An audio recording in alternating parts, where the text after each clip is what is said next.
ध्यान रखें मेरे बेटाएं, मेरी माताएं इस बात का ध्यान रखें, बेटियां ध्यान रखें, मेरी माताएं ध्यान रखें, मेरे भाई ध्यान रखें। जिस दिन तुम्हारा मन करे, जिस दिन तुम्हारा दिल करे, उस दिन घर में पार्थिव शिवलिंग का निर्माण कर लिया। जिस दिन तुम्हारा दिल कर जाए कि आज मेरा मन है मैं पार्थिव शिवलिंग बनाऊं, गमले में से मट्टी लो, खेत में से मट्टी लो, जहां से मट्टी ले सकते हो। घर के बाहर कोई गमला हो, बगीचा हो, शहरों में जमीन पर कहां मट्टी ढूंढने जाओगे, तुम्हारे जो गमले लगे रहते हो उसमें से मट्टी ले लो, पर छोटा सा पार्थिव शिवलिंग का निर्माण समझ लेना जरा। तुमने पार्थिव शिवलिंग बनाया, जलाधारी बनाई, पूजन कर लो जिस दिन तुम्हारा मन करे।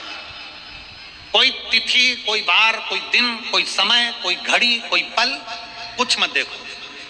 तुमने पार्थिव शिवलिंग का निर्माण किया। 3 आखा चावल, 3 अक्षत। आखा चावल जानते हो, साबुदाना, आखा चावल। 3 चावल के दाने, एक गणेश जी की जगह, एक अशोक सुंदरी की जगह, एक षडानंद कार्तिकेय जी की जगह। 3 चावल दाने। 3 दुर्वा, एक गणेश जी की जगह, एक अशोक सुंदरी की जगह, एक षडानंद कार्तिकेय जी की जगह। 3 बेलपत्र, जहां पर माता पार्वती जी का आपने ये जलाधारी बनाई है, उसी जलाधारी पर यहां से पानी बहता है, इसके ठीक विपरीत में यहां 3 बेलपत्र, तीनों रख दीजिए। और छोटा सा कलश हो या बड़ा सा कलश हो, 3 लोटा जल यहां बैठकर, जहां पर आपने बेलपत्ती रखी है उसी के वहीं पर बैठकर इस शिवलिंग पर 3 लोटा जल धीरे धीरे अपने मन की कामना कर कर, बाबा आज मैं दुखी हूं, बाबा मुझे ये तकलीफ है, बाबा मेरे बच्चे ये काम में गए हैं, बाबा ऐसा है। 3 लोटा जल बाबा को धीरे धीरे अपने भाव कहकर, फिर तुम्हारे पास में जो पूजन का सामान हो वो चढ़ाकर बाबा की आरती कर कर दिया लगा दो। जब दिया ठंडा हो जाए उस शिवलिंग का विसर्जन कर दो। आप पाओगे, आपने अगर 2 या 3 बार कभी भी तुम्हारा मन करा कर लिया, आपको खुद लगेगा कि मेरे घर में संपदा कैसे बढ़ रही है और कार्य कैसे सिद्ध हो रहा है। शिव आराधना में भगवान शंकर की, शिव भक्ति में भगवान शंकर की अविरल भक्ति में पार्थिव शिवलिंग का निर्माण और पार्थिव शिवलिंग की पूजन हमें बल प्रदान करती है। माता पार्वती जी ने पार्थिव शिवलिंग का निर्माण किया। शिव जी ने देखा पार्वती जी को कि पार्वती जी पार्थिव शिवलिंग का निर्माण कर रही, तो शंकर जी ने पूछा, पार्वती तेरी शादी नहीं हो रही थी इसलिए तूने पार्थिव शिवलिंग का पूजन करा, तू चाहती थी मुझसे विवाह करना चाहती थी इसलिए पार्थिव शिवलिंग का पूजन करा, अब क्या चाहती है? अब तो मैं तुझे मिल गया, अब तो मैं तुझे प्राप्त हो गया, अब तुझे क्या चाहिए, अब तुम मुझसे चाहती क्या है? पार्वती जी ने हाथ जोड़कर भोलेनाथ जी से विनय करा, अब मुझे कुछ नहीं चाहिए, बस इतना चाहिए कि मैं कैलाश पर रहूं या शमशान में रहूं, जहां भी रहूं मेरे हृदय में कभी भी दुख ना हो, मैं प्रसन्न होकर अपनी जिंदगी को आपकी सेवा करते करते निकाल दूं। हिंदू अपनाया, रावण पार्थिव शिवलिंग का निर्माण करता था, पूजन करने बैठ जाता था, शंकर भगवान को आकर उसे वर देना ही पड़ता था, वर देना ही पड़ता था। पार्थिव शिवलिंग के निर्माण का, पार्थिव शिवलिंग के पूजन का, पार्थिव शिवलिंग की आराधना का फल भोग। कितने लोग हैं, आप लोगों ने बनाया कभी पार्थिव? बनाया, सावन में बनाते हो गुरुजी, है ना, ऑनलाइन जब पार्थिव शिवलिंग का निर्माण होता है तब बनाते हो, पर बीच में कभी तुम्हारा मन कर जाए एकदम, जब तुम्हारा मन हो। अब कई लोग कहते हैं गुरुजी पार्थिव लिंग का पूजन करना है तो पति पत्नी का दोनों का होना जरूरी है, शादीशुदा होना जरूरी है, या ऐसा जरूरी है या वैसा जरूरी है। शिव महापुराण की कथा कहती है, बच्चे हो बच्ची हो, शादी हो गई नहीं हुई, विवाह हो गया, जैसे भी हो, आप जैसे हो वैसे पार्थिव लिंग का निर्माण करो और पूजन करो। पार्थिव लिंग निर्माण कर, पार्थिव लिंग पूजन का भी फल है। इसमें जब लड़की घर में आती है शादी कर कर, बहू जब आती है तो प्रथमता में गोरानी होती है, गोरनी सुहागिन होती है। कोई तुमसे पूछे शादी के तुरंत बाद ये बहू को बिठाकर गोरनी सुहागिन क्यों करी जाती है? शिव महापुराण की कथा कहती है शंकर भगवान के शिवलिंग को बनाकर माता पार्वती जी ने पूजन कर कर शिवलिंग में से ही सिंदूर लेकर अपनी मांगों में भरा है। आज भी सुहागिन में, गौरनी में ऐसा बनाया जाता है और उसके अंदर सिंदूरा दिया जाता है। उस सिंदूर को लोग अपने मांग में भरते हैं। इधर भरते कि नहीं भरते वो हमें नहीं भरते हैं, इधर भी ठीक, आज भी भरते हैं। कई लोग कहते हैं वो गौरनी है, कोई कहता है वो सुहागिनें हैं, कोई कहता है वो गौरानी है। शिव महापुराण की कथा कहती है ये पहली पूजन मेरी माता पार्वती जी ने अखंड सौभाग्य के लिए करी थी, इसलिए आज भी पहली बार शादी करने के बाद पार्वती जी पहली बार इस पूजन को करी थी। आज भी शादी के बाद सुहागिनें घरों में होती हैं, जब बहू प्रवेश करती है उसके बाद आज भी करते हैं। ये सब पुराना है, उसको आज लोग नए में ले लें क्या भाई सुहागिन है, गौरानी है। आजकल वो पुराना शंकर के शिवलिंग की आराधना, शंकर के शिवलिंग की पूजन, भक्ति। जब पार्थिव लिंग का निर्माण किया जाता है, पार्थिव शिवलिंग को जब बनाया जाता है तो पार्थिव शिवलिंग का एक नियम है, आप उसका स्मरण जरूर करें। जैसे ये थाली है, मान लो ये थाली है, आपने मिट्टी का शिवलिंग बनाया, पार्थिव शिवलिंग बनाया। कई माताओं की आदत रहती है थाली की किनार से हाथ को पोंछकर उसको भी लेकर शिवलिंग में लगा दे। कई मेरी जीजियों की, कई मेरे जीजाओं की, कई मेरी माताओं की, कई मेरे बेटियों की, कई मेरे बेटाओं की आदत रहती है। समझ में तो आ रहा है ना कि थाली बुलवाऊं, लाओ तो थाली लाओ जरा पूजा। कई मेरी जीजियों की आदत क्या होती है, पार्थिव शिवलिंग का निर्माण करेगी, मिट्टी इसमें भर लेगी, सब कुछ कर लेगी। आप मिट्टी इसमें मिलाओ, मिट्टी मिलाने के बाद में आप उसका पार्थिव लिंग का निर्माण भी कर लो, मना नहीं है। पर निर्माण करने के बाद में जब पार्थिव शिवलिंग का निर्माण कर लो, उस समय पर हाथ को इस तरह से पोंछ कर फिर शिवलिंग में उस माटी को लगाना, यह श्रेष्ठता नहीं है। पार्वती जी ने पार्थिव लिंग निर्माण के समय पर एक छोटा सा भाव प्रकट कर दिया, और जब छोटा सा भाव प्रकट किया तब शंकर भगवान ने कहा, पार्वती, हे पार्वती, तुमने पार्थिव लिंग निर्माण के समय पर माटी को अपने हाथ से खरोच कर लगाया है, तो तुम्हें भी संतान की जो प्राप्ति होगी वो शरीर के उपटन से ही होगी। और सुनो पार्वती, तुमने वो माटी को बाद में अंकित किया गया है, इसलिए तुम्हारे पुत्र का शीश कटकर फिर वापिस अंकित किया जाए, पुनः फिर लगाया जाए। शिवाराधना में मिट्टी को बनाओ, पर मिट्टी चारों तरफ लगी, आप पोंछो, मना नहीं है। आप हाथ भी पोंछ लो, हम मना नहीं करेंगे, आपको हाथ पोंछना है आप पोंछो, पर उस मिट्टी को फिर वापस शिवलिंग के साथ में, जब शिवलिंग बन गया फिर उसी मिट्टी को वापस आप उसमें पोत रहे हो, ये श्रेष्ठता नहीं है, उसकी श्रेष्ठता नहीं है। ये अचार की बरनी नहीं है कि यहाँ से निकालो, यहाँ से निकालो और लगा के रोटी में फिंगर बना के, फुंगा बना के खा लो। आप निकालो, मना नहीं है। मिट्टी का पार्थिव शिवलिंग बनाया, थाली की मिट्टी साफ करी, साफ कर कर आपने किनार पे झड़ाया, हमें मना नहीं है। पर ये मिट्टी वापिस शिवलिंग में नहीं लगा, ये मिट्टी फिर अलग से रख दीजिए।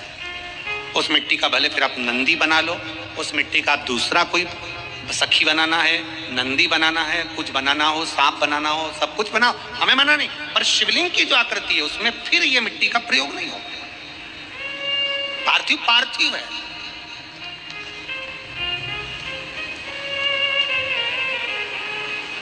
क्यों एक बार बोला, शिव महापुराण में आपने सुना होगा, हमने कहा कि गमले में भी पार्थिव शिवलिंग का निर्माण कर सकते हो। गमले में कैसे? गमला भरा पड़ा हुआ है, वहीं पर तुमने पार्थिव शिवलिंग को उठाया, निर्माण करा। अब वहां पर तुमने हाथ तो नहीं पोंछा, क्योंकि गमले में ही तुम पार्थिव लिंग का निर्माण कर, जाके हाथ धोया, बाबा की पूजन कर, शिव स्मरण कर ले। पार्थिव पूजन का एक आनंद। पार्वती, तुम पार्थिव लिंग का निर्माण क्यों करी हो? तो पार्वती जी ने कह दिया, केवल आपसे बल मांगने के लिए, आपसे बल। शिव कथा कर रही है, भगवान शंकर का चरित्र करा। अभी आपको कथा में कहा था देव और महादेव दोनों में अंतर होता है। देव दर्शन देते हैं और महादेव अपने भक्त को दर्शन के लायक बना देते हैं। शिव में, देव में और महादेव में अंतर है। ग्रंथ, संत और भगवंत तीन को पकड़ने का प्रयास करो। क्या क्या? सब बोलो।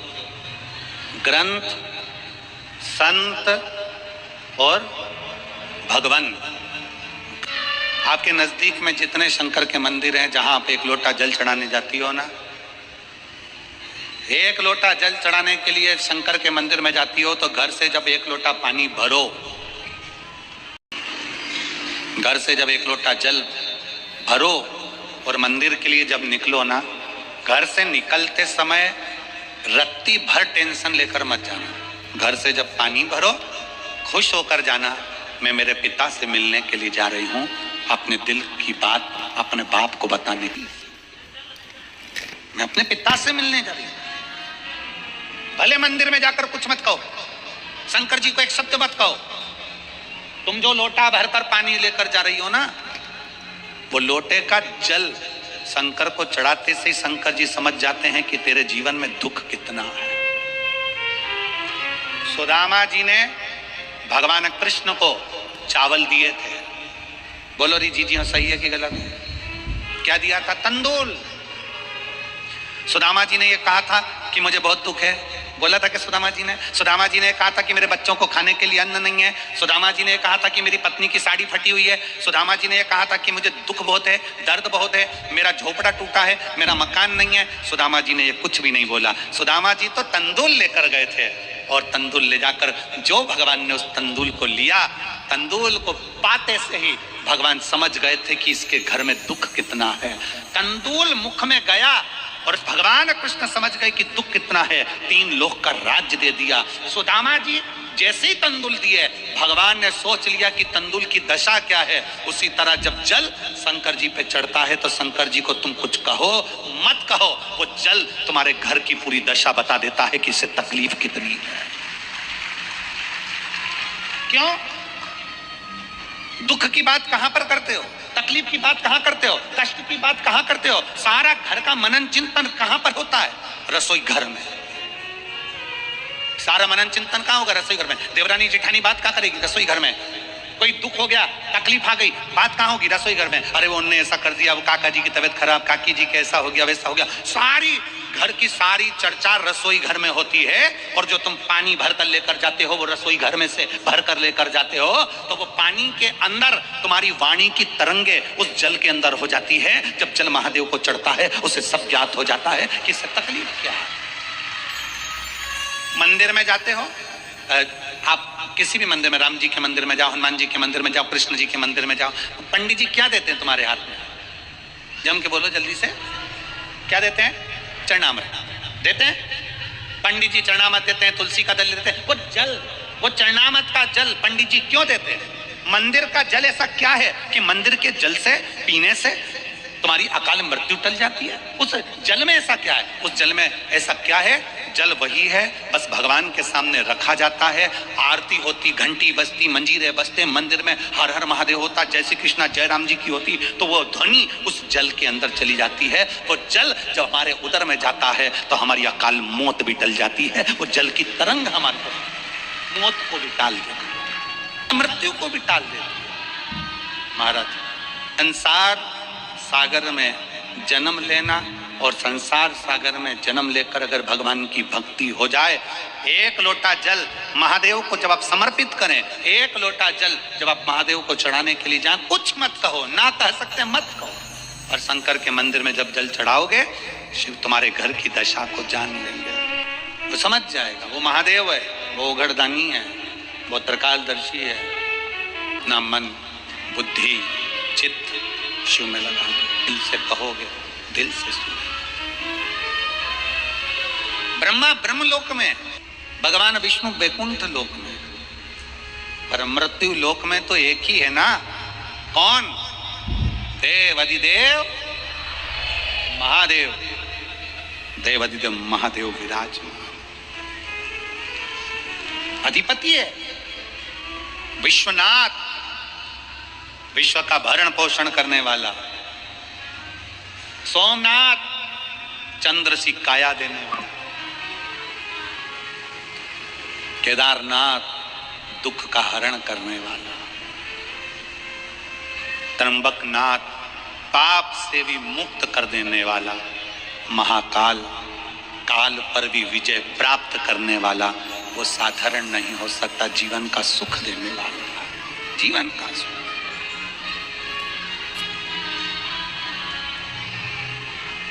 इसलिए अनोगरदानी, त्रिकालदर्शी, कैलाशी, विनाशी शिव की कथा कह रही है। जो आपके संताप को हर सकता है वही देवाधिदेव महादेव। पार्वती मैया बाल्यावस्था से भगवान शंकर की आराधना में लगी थी, भगवान शिव की भक्ति में लगी थी, भगवान शंकर के शिवलिंग की आराधना करती थी। शिवलिंग आराधना का पुण्य पार्वती माता को मिला, शिव पार्वती जी को प्राप्त हो। शिव आराधना का पुण्य ही यही है। देवता में, देव में और महादेव में एक बहुत बड़ा अंतर है। देव और महादेव में बहुत बड़ा अंतर है। देव दर्शन देते हैं। देव क्या करते हैं? जम के बोलो जरा। दर्शन देते हैं। देव दर्शन देते हैं। महादेव आपको दर्शन के लायक बना देते हैं। दोनों में अंतर। देव और महादेव में अंतर है। देव दर्शन देते हैं और महादेव अपने भक्त को दर्शन के लायक बना देते हैं। महादेव अपने भक्त को दर्शन के लायक बनाते हैं। आपको भगवान ऐसी जगह पर बिठाएंगे, ऐसी इतना उच्च ले जाकर बिठा देंगे। जो शंकर जी को एक लोटा जल चढ़ाता है, शिव जी की आराधना करता है, श्री शिवाय नमस्तुभ्यम बोलता है, उसको भगवान शंकर धीरे धीरे धीरे धीरे सीढ़ी से चढ़ाते चढ़ाते इतने ऊपर ले जाकर बिठा देते हैं कि लोग उसको देखना चाहते हैं, दर्शन करना चाहते, उसको देखना चाहते।